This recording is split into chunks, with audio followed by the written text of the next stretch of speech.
Portability and video games go together hand in hand, although I can remember a time not so long ago where you'd be lucky to get your games in color, whereas nowadays kids are growing up with these games in 3D with 3D graphics, playing PUBG on their phones.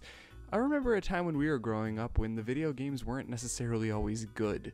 I don't mean to sound old or to date myself any more than I normally do in these videos. However, when it comes to portable video games, I do have a lot to say.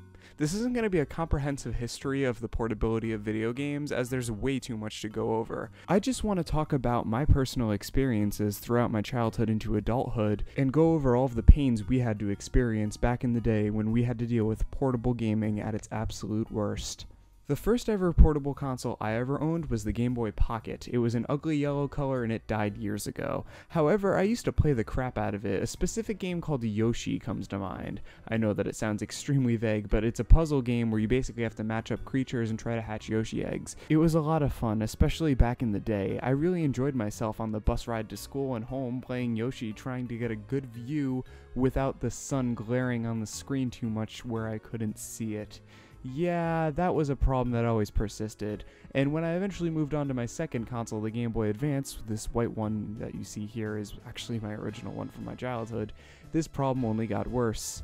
You see, unlike Sega, whose first shot at a portable video game console included a nicely backlit color screen, Nintendo took a while to get there, a full 10 years to get to a color screen, and much longer to get to a backlit one, especially in the States. The Game Boy Advance is infamous for you not being able to see the screen pretty much at all. I'm having to record this video in the brightest room of my house, which just happens to be my bedroom, during the middle of the brightest point in the day with my ceiling lights turned to absolute maximum and the lamp next to me also turned on, and you can still barely make out the screen to the naked eye. The camera is barely any better. And when you can see the screen comfortably, if your screen has any scratches on it whatsoever, the light will reflect directly on them and make the screen almost impossible to see anyways. And don't even think about trying to play it at night unless you want to use one of these obnoxious worm light thingies that creates a giant glare on the screen no matter where you position it.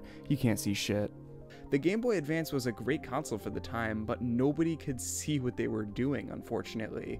It's a real shame too, because you can tell Nintendo tried really hard to make a great console, and they really did. It had multiple colors, a very long lifespan, a great library of games, and eventually a playable model in the form of a Game Boy Advance SP. The GBA SP had a lit screen. Yes, you could actually see it, although it was front lit instead of backlit, meaning that it looked like crap. However, you could technically play it at night, and when you played it during the daytime, you could see what you were doing. Hallelujah. Oh, but don't you worry, it still had problems. For one, it didn't have a headphone jack on it at all, meaning if you were playing a game like Super Mario Deluxe and you need to hear specific chimes, tough shit. Also annoyingly, if you play it too long, the D-pad cuts into your thumb and it leaves a weird impression. It's kind of uncomfortable. I don't think the SP was a bad console, but I would have personally preferred if they just re-released the original Game Boy Advance with a backlit screen. Not a front-lit screen like you see with the SP, a backlit screen like Chinese bootleggers were doing years before. Kind of an awkward transition, I know. But ladies and gentlemen, please feast your eyes on the GB Boy Color. Yes, that does stand for Game Boy Color.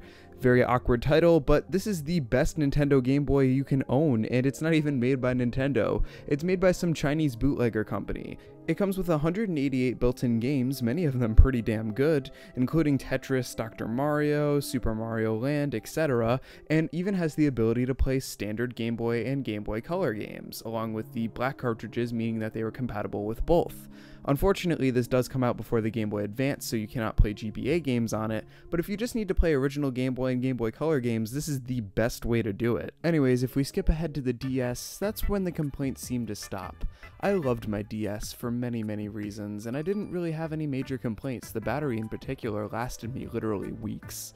The new 3DS XL is one of my favorite consoles ever made. The ability to play original DS games plus the new 3DS library in extreme high quality with both screens is absolutely amazing. The second screen can act as a folder for certain games where the main action resides on the top. I absolutely loved this gimmick, and although I didn't use the 3D that much, it was very effective. And sure, I could nitpick and have really weird complaints like the cartridge doesn't really click anymore like the old games. I miss the old clicks.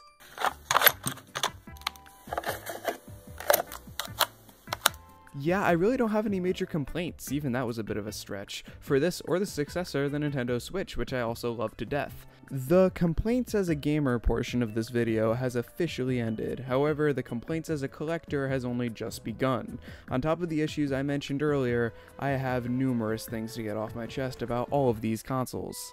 It seems that for every innovation Nintendo has when it comes to portability, they always forget something basic, like end labels. I have no way of displaying my Game Boy, Game Boy Advance, or Game Boy Color games, so I just throw them into this little filing thing. I don't really have any way of showing them off because there's literally no end labels on any of them, Game Boy Color, or Game Boy Advance. It kinda sucks because I would love to show off my collection, but I can't. The other thing I hate about these games is the fact that finding complete in-box copies of any of them is extremely difficult. I understand why. Back in the day, this is what we did. We would just empty out the contents and throw away the box. It made sense to us. It was just packaging. Who cared? However, nowadays, it's nice to have the full games in the collection. It sucks that we can't find complete in-box copies for all of these games, and they go for a pretty penny on eBay.